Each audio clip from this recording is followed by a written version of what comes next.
Harry Potter and the Philosopher's Stone, Chapter 6, The Journey from Platform 9 3/4. Harry's last month with the Dursleys wasn't fun. True, Dudley was now so scared of Harry he wouldn't stay in the same room, while Aunt Petunia and Uncle Vernon didn't shut Harry in his cupboard, force him to do anything, or shout at him. In fact, they didn't speak to him at all. Half terrified, half furious, they acted as though any chair with Harry in it was empty. Although this was an improvement in many ways, it did become a bit depressing after a while.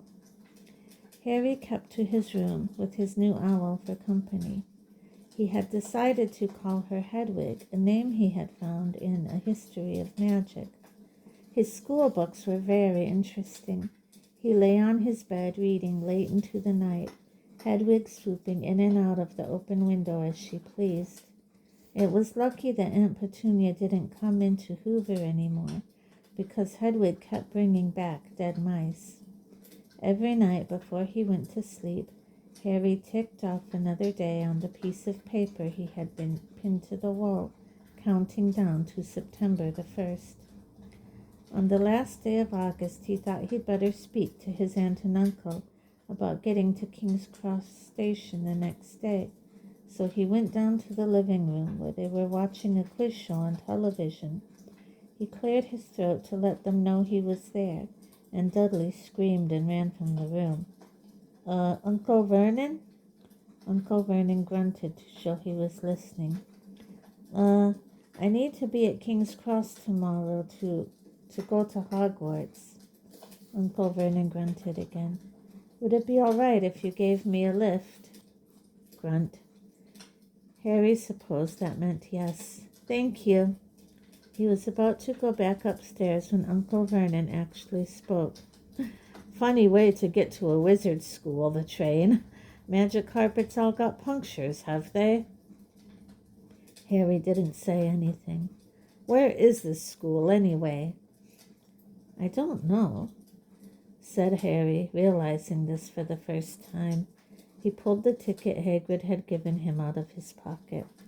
"I just take the train from platform 9 3/4 at 11 o'clock, he read. His aunt and uncle stared. "Platform what?" 9 3/4. "Don't talk rubbish," said Uncle Vernon. "There is no platform 9 3/4. "It's on my ticket." "Barking," said Uncle Vernon. "Howling mad, the lot of them. You'll see. You just wait. All right, we'll take you to King's Cross. We're going up to London tomorrow anyway, or I wouldn't bother." "Why are you going to London?" Harry asked, trying to keep things friendly. "Taking Dudley to hospital," growled Uncle Vernon. "Got to have that ruddy tail removed before he goes to Smeltings." Harry woke at 5 o'clock the next morning and was too excited and nervous to go back to sleep.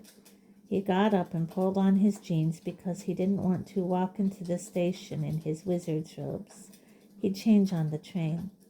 He checked his Hogwarts list yet again to make sure he had everything he needed, saw that Hedwig was shut safely in her cage, and then paced the room, waiting for the Dursleys to get up. 2 hours later, Harry's huge, heavy trunk had been loaded into the Dursleys' car.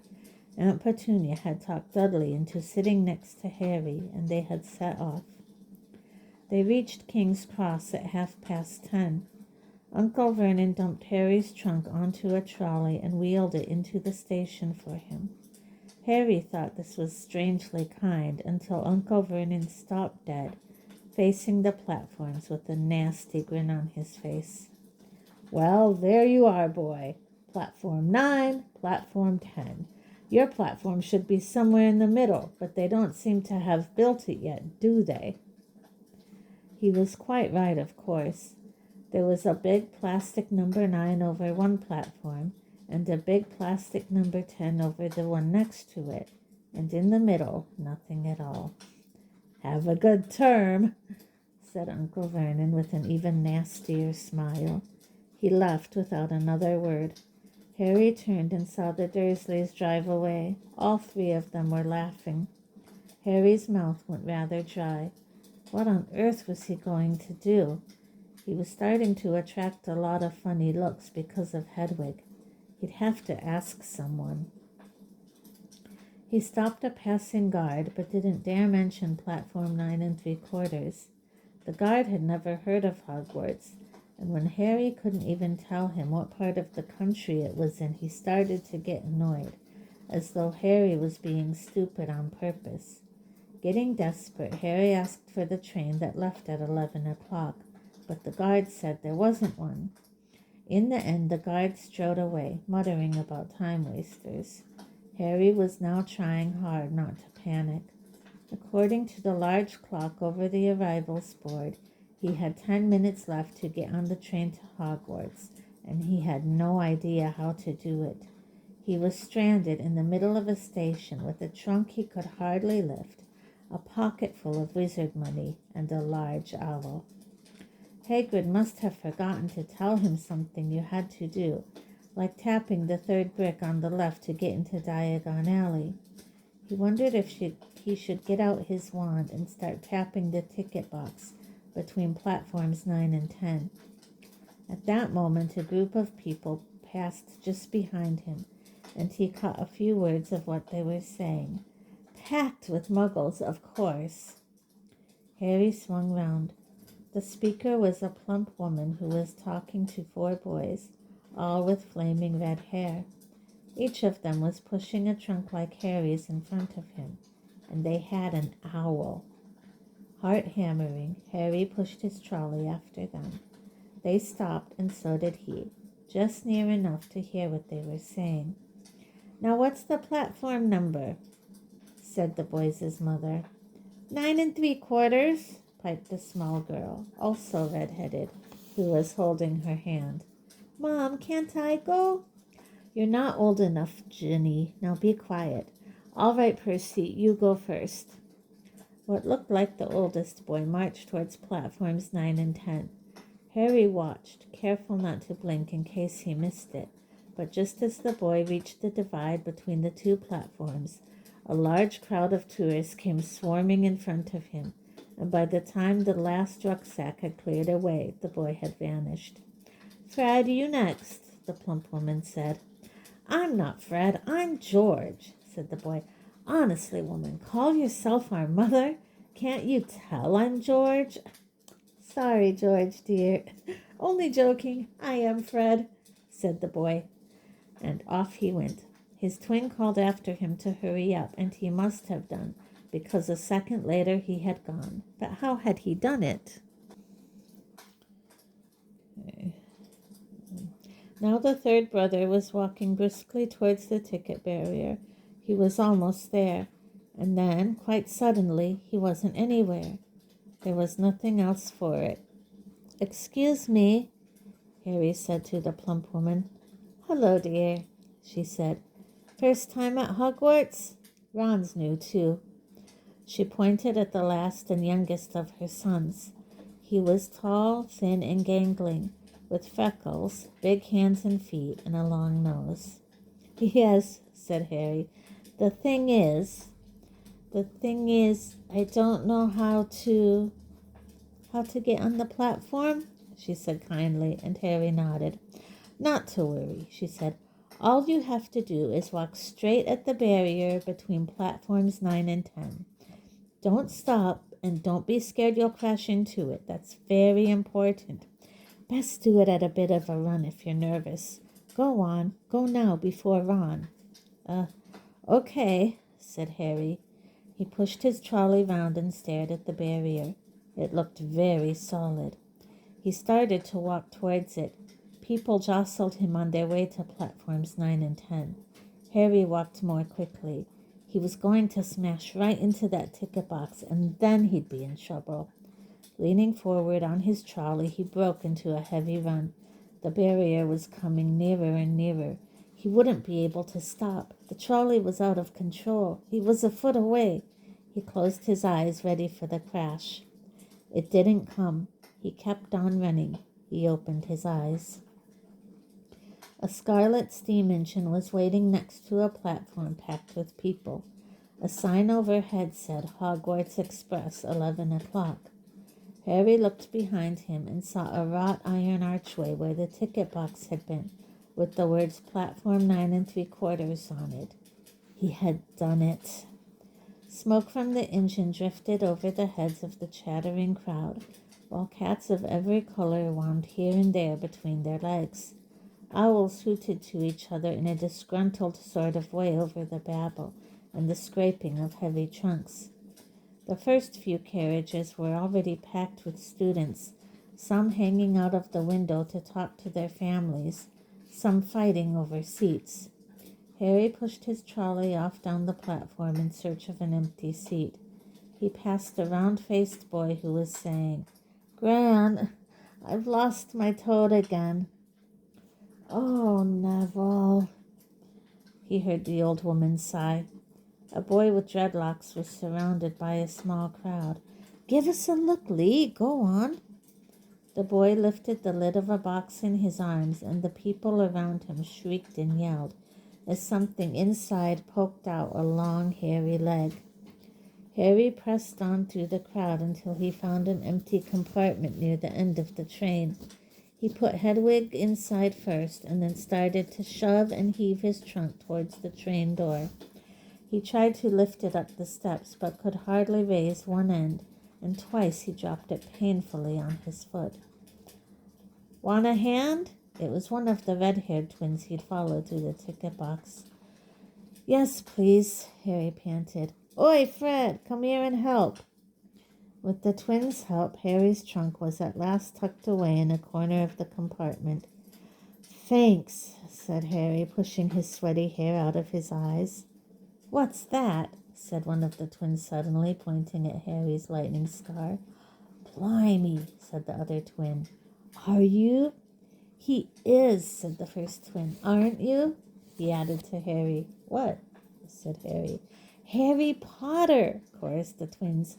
"Oh, him," said Harry. Yes, I am." The two boys gawped at him, and Harry felt himself going red. Then, to his relief, a voice came floating in through the train's open door. "Fred, George, are you there?" "Coming, Mom." With the last look at Harry, the twins hopped off the train. Harry sat down next to the window where, half hidden, he could watch the red-haired family on the platform and hear what they were saying. Their mother had just taken out her handkerchief. "Ron, you've got something on your nose." The youngest boy tried to jerk out of the way, but she grabbed him and began rubbing the end of his nose. "Mom, get off." He wriggled free. "Ah, has Ickle Ronnie got something on his nosey?" said one of the twins. "Shut up," said Ron. "Where's Percy?" said their mother. "He's coming now." The oldest boy came striding into sight. He had already changed into his billowing black Hogwarts robes, and Harry noticed a shiny silver badge on his chest with the letter P on it. "Can't stay long, Mother," he said. "I'm up front. The prefects have got 2 compartments to themselves." "Oh, are you a prefect, Percy?" said one of the twins with an air of great surprise. "You should have said something. We had no idea." "Hang on. I think I remember him saying something about it," said the other twin. "Once or twice. A minute. All summer." "Oh, shut up," said Percy the prefect. "How come Percy gets new robes anyway?" said one of the twins. "Because he's a prefect," said their mother fondly. "All right, dear, we'll have a good term, and send me an owl when you get there." She kissed Percy on the cheek and he left. Then she turned to the twins. "Now you two, this year you behave yourselves. If I get one more owl telling me you've blown up a toilet or—" "Blown up a toilet? We've never blown up a toilet." "Great idea, though. Thanks, Mom." "It's not funny. And look after Ron." "Don't worry. Ickle Ronnykins is safe with us." "Shut up," said Ron again. He was almost as tall as the twins already, and his nose was still pink where his mother had rubbed it. "Hey, Mom, guess what? Guess who we just met on the train?" Harry leaned back quickly so they couldn't see him looking. You know that black-haired boy who was near us in the station? Know who he is?" "Who?" "Harry Potter." Harry heard the little girl's voice. "Oh, Mom, can I go on the train and see him, Mom? Oh, please." "You've already seen him, Ginny, and the poor boy isn't something you goggle at in a zoo. Is he really, Fred? How do you know?" "Asked him. Saw his scar. It's really there, like lightning." "Poor dear. No wonder he was alone. I wondered. He was ever so polite when he asked how to get onto the platform." "Never mind that. Do you think he remembers what you know who looks like?" Their mother suddenly became very stern. "I forbid you to ask him, Fred. No, don't you dare. As though he needs reminding of that on his first day at school." "All right, keep your hair on." A whistle sounded. "Hurry up," their mother said, and the three boys clambered onto the train. They leaned out of the window for her to kiss them goodbye, and their younger sister began to cry. "Don't, Ginny. We'll send you loads of owls." "We'll send you a Hogwarts toilet seat." "George!" "Only joking, Mom." The train began to move. Harry saw the boys' mother waving and their sister half laughing, half crying, running to keep up with the train until it gathered too much speed. Then she fell back and waved. Harry watched the girl and her mother disappear as the train rounded the corner. Houses flashed past the window. Harry felt a great leap of excitement. He didn't know what he was going to, but it had to be better than what he was leaving behind. The door of the compartment slid open and the youngest red-headed boy came in. "Anyone sitting there?" he asked, pointing at the seat opposite Harry. "Everywhere else is full." Harry shook his head and the boy sat down. He glanced at Harry and then looked quickly out of the window, pretending he hadn't looked. Harry saw he still had a black mark on his nose. "Hey, Ron." The twins were back. "Listen, we're going down the middle of the train. Lee Jordan's got a giant tarantula down there." "Right," mumbled Ron. "Harry," said the other twin, "did we introduce ourselves? Fred and George Weasley, and this is Ron, our brother. See you later, then." "Bye," said Harry and Ron. The twins slid the compartment door shut behind them. "Are you really Harry Potter?" Ron blurted out. Harry nodded. "Oh, well, I thought it might be one of Fred and George's jokes," said Ron. "And have you really got, you know?" He pointed at Harry's forehead. Harry pulled back his fringe to show the lightning scar. Ron stared. "So that's where you know who?" "Yes," said Harry, "but I can't remember it." "Nothing?" said Ron eagerly. "Well, I remember a lot of green light, but nothing else." "Wow," said Ron. He sat and stared at Harry for a few minutes. Then, as though he had suddenly realized what he was doing, he looked quickly out of the window again. "Are all your family wizards?" asked Harry, who found Ron just as interesting as Ron found him. Yes, I think so," said Ron.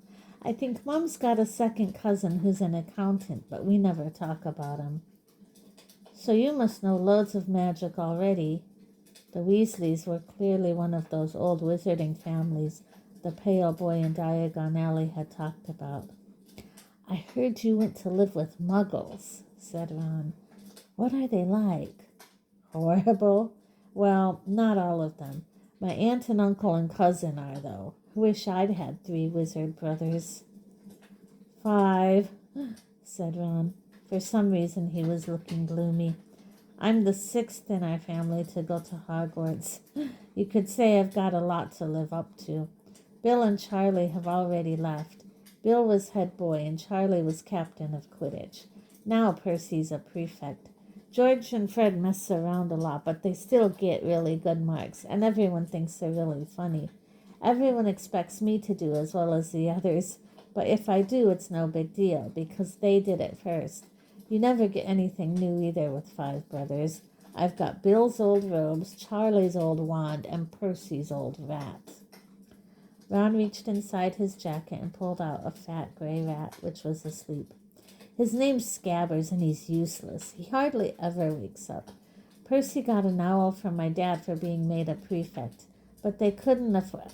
I got Scabbers instead." Ron's ears went pink. He seemed to think he'd said too much because he went back to staring out the window. Harry didn't think there was anything wrong with not being able to afford an owl.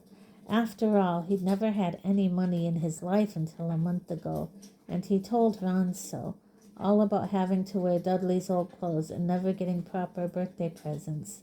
This seemed to cheer Ron up. "And until Hagrid told me, I didn't know anything about being a wizard or about my parents or Voldemort." Ron gasped. "What?" said Harry. "You said you know whose name," said Ron, sounding both shocked and impressed. "I'd have thought you of all people." "I'm not trying to be brave or anything saying the name," said Harry. "I just never knew you shouldn't. See what I mean? I've got loads to learn." "I bet," he added, voicing for the first time something that had been worrying him a lot lately. "I bet I'm the worst in the class." "You won't be. There's loads of people who come from Muggle families, and they learn quick enough." While they had been talking, the train had carried them out of London. Now they were speeding past fields full of cows and sheep. They were quiet for a time, watching the fields and lanes flick past. Around 12:30, there was a great clattering outside in the corridor, and a smiling, dimpled woman slid back their door and said, "Anything off the trolley, dears?" Harry, who hadn't had any breakfast, leaped to his feet, but Ron's ears went pink again, and he muttered that he'd brought sandwiches. Harry went out into the corridor. He had never had any money for sweets with the Dursleys, and now that he had pockets rattling with gold and silver, he was ready to buy as many Mars bars as he could carry. But the woman didn't have Mars bars. What she did have were Bertie Bott's every flavor beans, Jubal's best blowing gum, chocolate frogs, pumpkin pasties, cauldron cakes, licorice wands, and a number of other strange things Harry had never seen in his life. Not wanting to miss anything, he got some of everything and paid the woman 11 silver sickles and 7 bronze knuts. Ron stared as Harry brought it all back into the compartment and tipped it onto an empty seat. "Hungry, are you?" "Starving," said Harry, taking a large bite out of a pumpkin pasty. Ron had taken out a lumpy package and unwrapped it. There were 4 sandwiches in there. He pulled one of them apart and said, "She always forgets I don't like corned beef."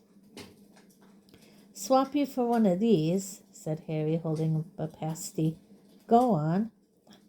"You don't want this. It's all dry," said Ron. "She hasn't got much time," he added quickly. "You know, with 5 of us." "Go on, have a pasty," said Harry, who had never had anything to share before, or indeed anyone to share it with. It was a nice feeling, sitting there with Ron, eating their way through all Harry's pasties and cakes. The sandwiches lay forgotten. "What are these?" Harry asked Ron, holding up a pack of chocolate frogs. "They're not really frogs, are they?" He was starting to feel that nothing would surprise him. "No," said Ron, "but see what the card is. I'm missing Agrippa." "What?" "Oh, of course, you wouldn't know. Chocolate frogs have cards inside them, you know, to collect. Famous witches and wizards. I've got about 500, but I haven't got Agrippa or Ptolemy." Harry unwrapped his chocolate frog and picked up the card.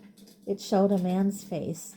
He wore half-moon glasses, had a long crooked nose, and flowing silver hair, beard, and mustache. Underneath the picture was the name Albus Dumbledore. "So this is Dumbledore," said Harry. "Don't tell me you've never heard of Dumbledore," said Ron. "Can I have a frog? I might get Agrippa. Thanks." Harry turned over his card and read, "Albus Dumbledore, currently headmaster of Hogwarts, considered by many the greatest wizard of modern times. Professor Dumbledore is particularly famous for his defeat of the dark wizard Grindelwald in 1945, for the discovery of the 12 uses of dragon's blood, and his work on alchemy with his partner, Nicholas Flamel. Professor Dumbledore enjoys chamber music and 10-pin bowling." Harry turned the card back over and saw, to his astonishment, that Dumbledore's face had disappeared. "He's gone." "Well, you can't expect him to hang around all day," said Ron. "He'll be back." "No, I've got Morgana again, and I've got about 6 of her. Do you want it? You can start collecting." Ron's eyes strayed to the pile of chocolate frogs waiting to be unwrapped. "Help yourself," said Harry. "But in, the Muggle world, people just stay put in photos." "Do they? What, they don't move at all?" Ron sounded amazed. "Weird." Harry stared as Dumbledore sidled back into the picture on his card and gave him a small smile. Ron was more interested in eating the frogs than looking at the famous witches and wizards cards, but Harry couldn't keep his eyes off them.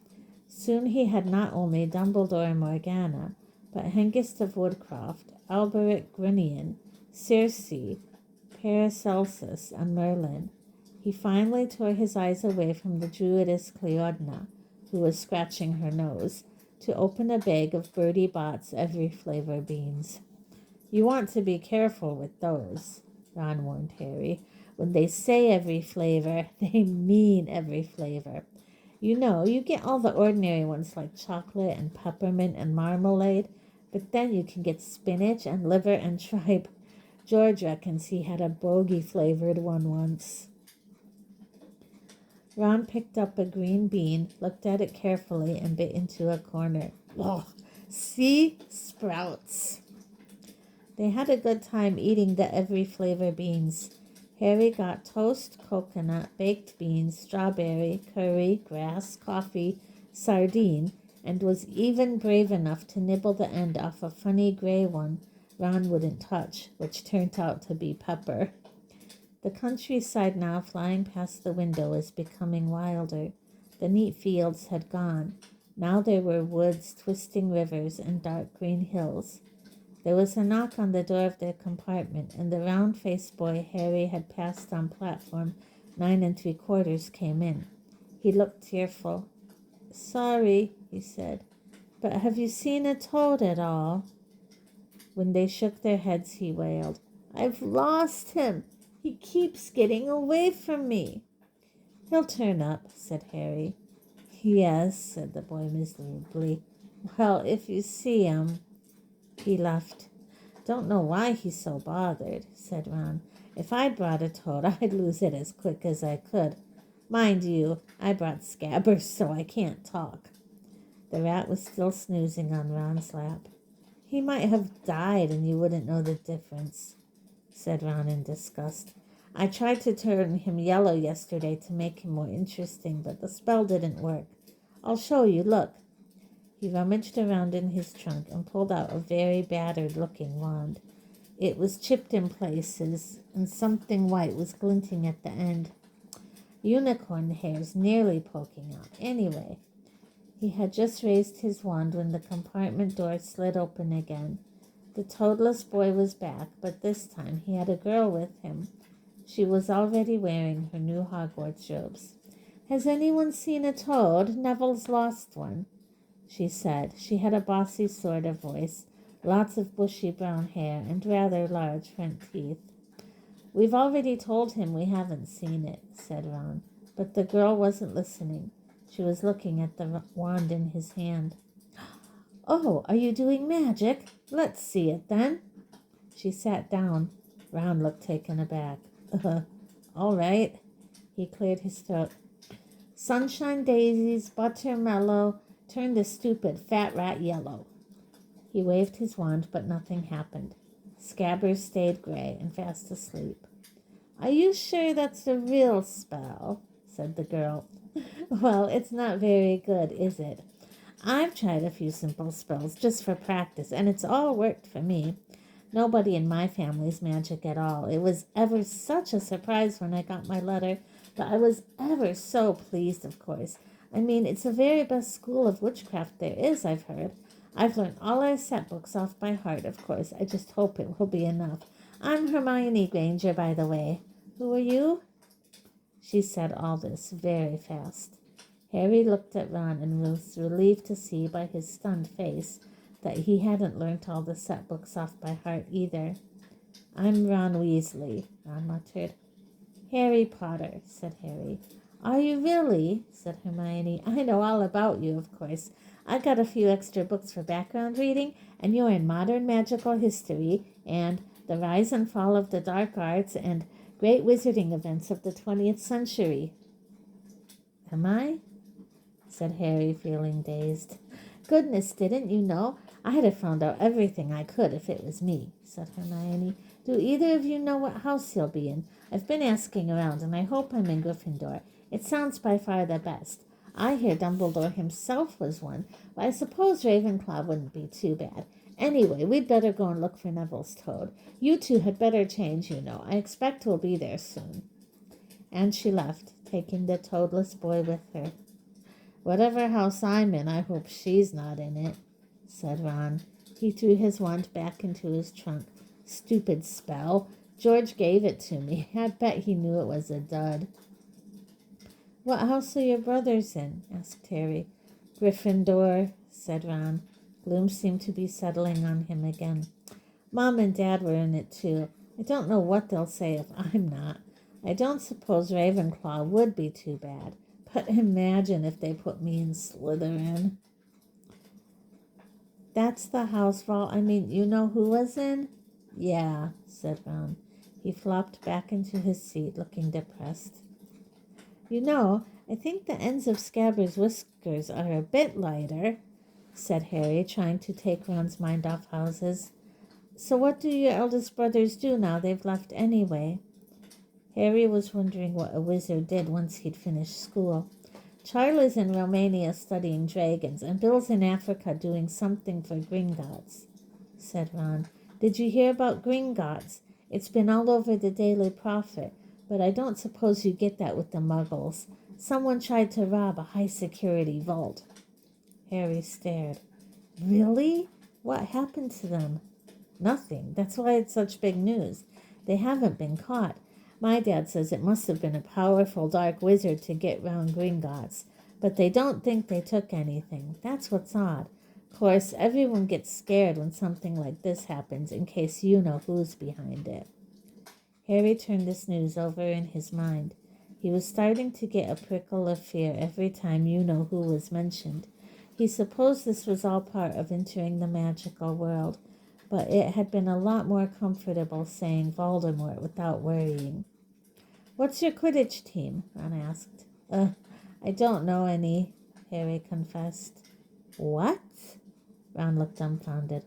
Oh, you wait. It's the best game in the world. And he was off, explaining all about the 4 balls and the position of the 7 players, describing famous games he'd been to with his brothers, and the broomstick he'd like to get if he had the money.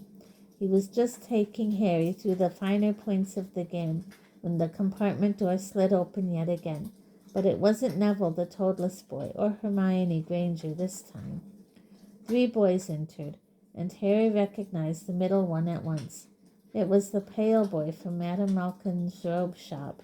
He was looking at Harry with a lot more interest than he'd shown back in Diagon Alley. Is it true? He said. They're saying all down the train that Harry Potter's in this compartment. So it's you, is it? Yes, said Harry.